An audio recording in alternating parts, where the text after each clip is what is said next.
have more structure in my life right now than I've ever had in my life. I always knew that I had a problem, but I just really thought it was gonna go away. I really did, but it never did. The support and the people that's in this group, it's just amazing. Stop dragging your feet, even though you doubt it. Just look past the doubts and know that there's help out there in this group to be found.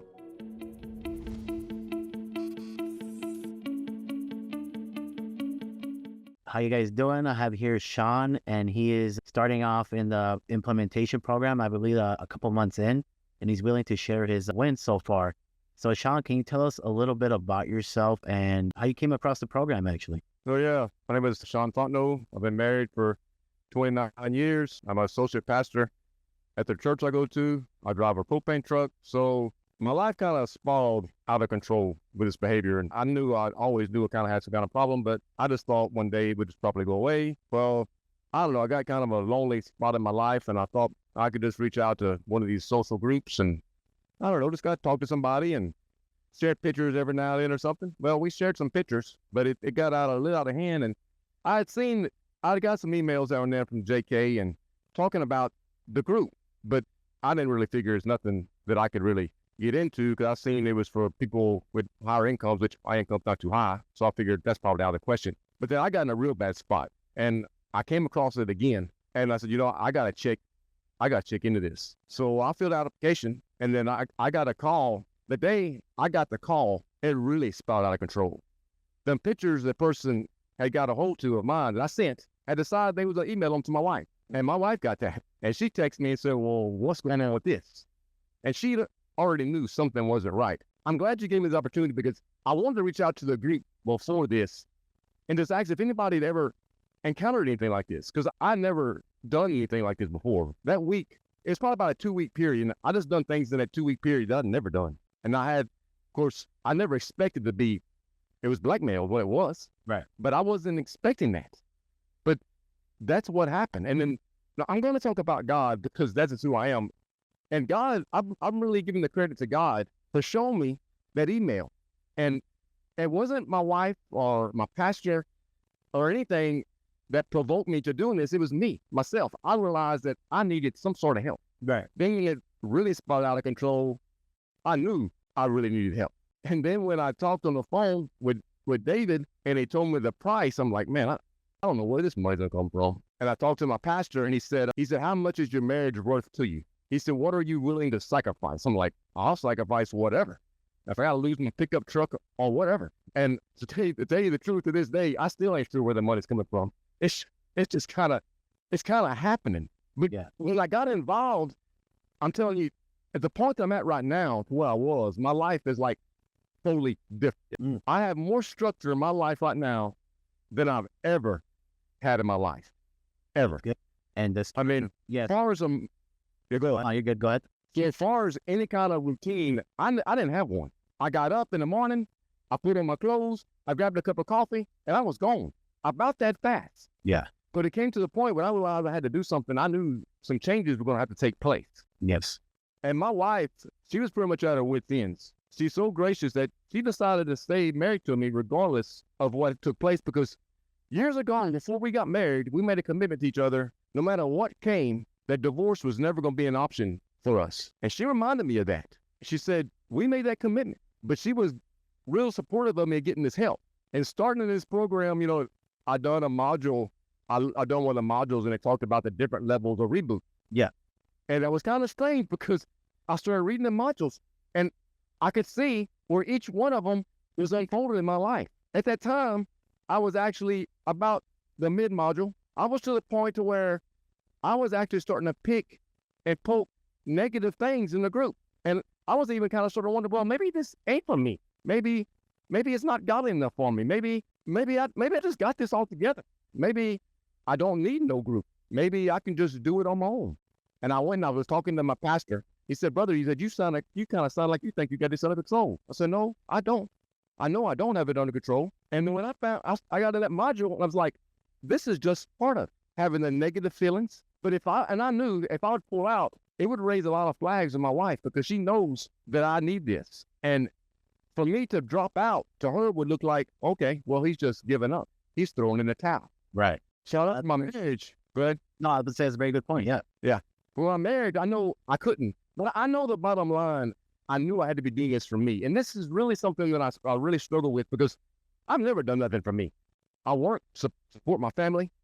I do everything I do to try to benefit other people.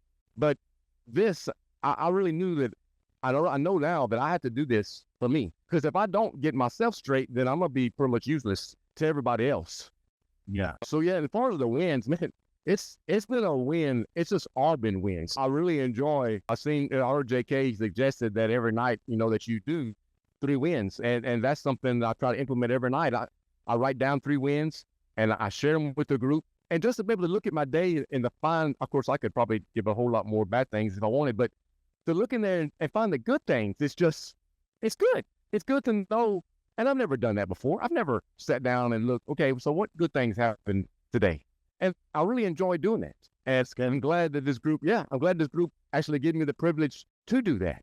Yeah. But every day, like you don't miss, right? You post your wins or I try. Yeah. It's good, man. I see your commitment to this.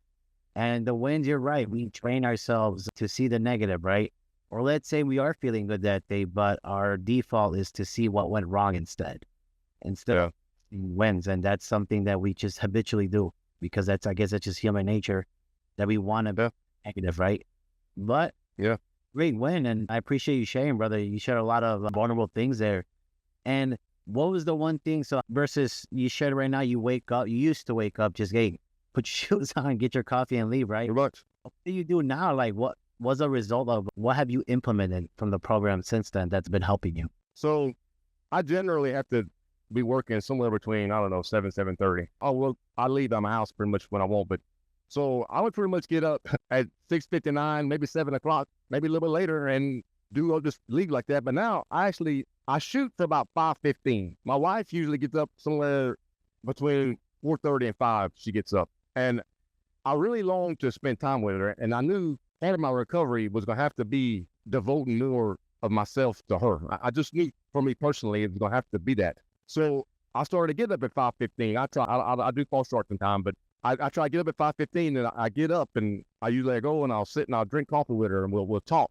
And then about 6 o'clock and then I go in my room and I do my feeling exercise. And then I finish the feeling exercise. I start working on my morning routine, and my morning routine, it includes everything from, I put on there, I drink water. And this even something so simple. I didn't even drink water when I first got up. I mean, I drink water, but I wouldn't drink it when I first get up. And I heard that it's good to drink water when you first get up, but I didn't do that. I wouldn't even take the time to. So I do that. And I've been sharing Bible verses for a long time, and I do that. And I actually just stop everything I'm doing and I pray, which I really never done that far as in the morning, pray when I'm driving and things, but more or less just blocking out time and praying.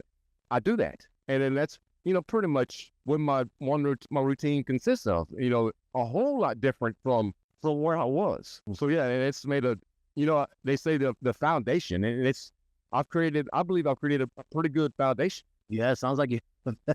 Yeah. And it shows, right? It's like maybe at the beginning you're like, going through emotions and the negative thoughts, but then once you give it some time, you get the data, right? The awareness that like, hey, you know what? I'm a negative person. Maybe I should not stop, but at least change that pattern forward. And that's good, man. So I appreciate you sharing that. And so how do you feel now day to day? Like what's your emotional state now when you go on? I feel good. I do get frustrated sometimes, in the past when I get frustrated, I'd look for some kind of escape. And a lot of times it was watching porn and trying to look at porn. I couldn't because I wasn't covenant eyes then. So I had to try to sneak around. But even I had this email I would get these crazy emails on there just from all kind of sites. And a lot of times I'd flip through there to get rid of them. But I would see stuff. It's like I messaged you a while back and I told you, it's like, I feel clean because I'm not seeing that stuff anymore. I'm not barely even thinking it. So in my mind, it does just feel clean. Yeah, that's good, man. You're not like your thinking is not as distorted. That's right. Right. No, I 100% know what you're speaking about. And that's a good thing, right? And with that kind of mind, you get to kind of see like, hey, you get that awareness to work on things that perhaps you didn't see. Even when people tell you, hey, man, you're acting this way, but we don't see it, right? We're like, sure we are. Right. But then we're like, oh, damn, you know what? I maybe I do need help, right? Maybe this group is actually a good idea. Now I see it. Now I understand. So that's what I think that is wisdom, right? We kind of embody that, Right. like, oh, trust the process in essence. And that's a good thing to hear, brother. And also, like, what other wins that you've been experiencing since you've been implementing the program? Me and my wife's gotten a lot closer. Our relationship, the thing that's happened in our relationship has just been, it's been amazing. It really has. She really, she really enjoys me getting up and spending that time because she knows that I'm doing my best and putting effort to do that. If I would stop doing that, if to her, it pretty much looked like I've gave up. So I push myself and I strive to spend. I put that in my one routine that I spend time with my wife, and it's just sitting, usually drinking coffee with her and talking, and that's made a lot of difference. And just like I said, I can think clear, and I don't have these distorted thoughts that come into my mind. And I'm gonna take this time and to say this. If you're out there and you think you might have a problem, you need to get some help, because I always knew that I had a problem, but I just really thought it was gonna go away. I really did, but it never did. I struggled with this probably for 40 years, since I was about 10 years old. But it would come and go. But I figured it's just gonna just go away. But it never went away. It always came back, and every time it came back, it always was worse than the time before. Yeah. Yeah. Progresses, right? And also, Yes. you have more intimacy and connection with your wife, right? Right. And that's because you're open, right? Your openness and vulnerability is showing. And that's how we connect, right? When we open our heart and just say, hey, it's just the fact that you admit that you have a problem. It's human, right? Like, oh, I'm not this perfect, being that has it together and all my problems will be solved. No, I mean, that'll be awesome. But it's like, no, we have this human experience, being able to kind of, not that you're sharing the burden, but sharing like, hey, this is what I'm going through. I'm not looking for your help, right? It's more like, hey, you hear me out and you're making, right? You're not giving up. It's such a vulnerable thing to admit, right? As a man, Right. Yeah. Right. But that's good, brother. I appreciate you sharing. And Liz, I like to ask this question before I end up the call here. What would you say to that brother that's like, man, in that phase of like doubt, like this ain't gonna work, I'll eventually solve it on my own? What would you tell that brother? It's to get that doubt out of your mind. I struggle with doubt, and I doubted that a lot of things about this too. Before this group, maybe it's not a godly group, and maybe it's not religious. Just for the record, I'm not a religious person. I strive to be a godly person. Man, the support and the people that's in this group, it's just amazing. Don't wait around. Just stop dragging your feet. Even though you doubt it, just look past the doubts and know that there's help out there in this group to be found. The one, every time I see, I actually was talking to my pastor this morning, and I was kind of blown away. Just the number of people that's continually growing and continually joining this group. I don't know, you probably know the numbers, but I know I don't know how many a week, but it's some every week that joins. And another thing that blew me away, I actually seen somebody that was a lot older than me that joined this group, and which surprised me because I thought I was one of the older ones at one time, and I seen somebody older than me, and I was like, wow, it can really happen. Anybody can be struggling with this, but I've come to learn that we don't have to struggle alone. Yeah. I really want to get to where I open up to the group more. I'm glad you gave me this opportunity, because I really had a lot of things that I needed to share and that I should have shared a long time ago, but I just didn't. But I'm going to eventually share more in the future. So yeah, if you're out there and you think, don't think about it and don't doubt it. I did think about it for a while, and that's why it took me a while to join. But finally, it just came to the point where I didn't have much of a question whether I could or I couldn't. It's like my pastor said, what are you willing to sacrifice? That's a question you need to ask yourself. What are you willing to sacrifice? Do you just want your life to go to the wayside? You gonna let your marriage go to the wayside? Your kids? Just even if you're not married, just life in general. Fooling with that stuff, it's no way to live your life. It's a poison, and it doesn't. Nothing good comes. You ever met anybody that said anything good came out of pornography? I don't think so. Because everybody that I hear that comes on here, they don't have nothing good to say about it, and it's not nothing good about it. Yeah, it's like it's a very, what's it called? When you engage in that behavior, yeah, it's awesome at first, but hey, man, you stay longer than you want to. Yeah, It's like, yes, right? You're like, oh, I can't get out of this now, and that's where obviously all the pain and insecurity. yeah. Whenever you're medicating, could be anything, loneliness. You know, I've never been addicted to nothing else. Never. I mess around with a little bit of smoking and a little bit of alcohol, but I never been addicted. I used to think that was okay. That was one way I kind of make it sound good. You know, I ain't addicted to nothing else. So, so that's all right. You know, 'cause I ain't addicted to anything else. But that's the only thing that ever really got me was that.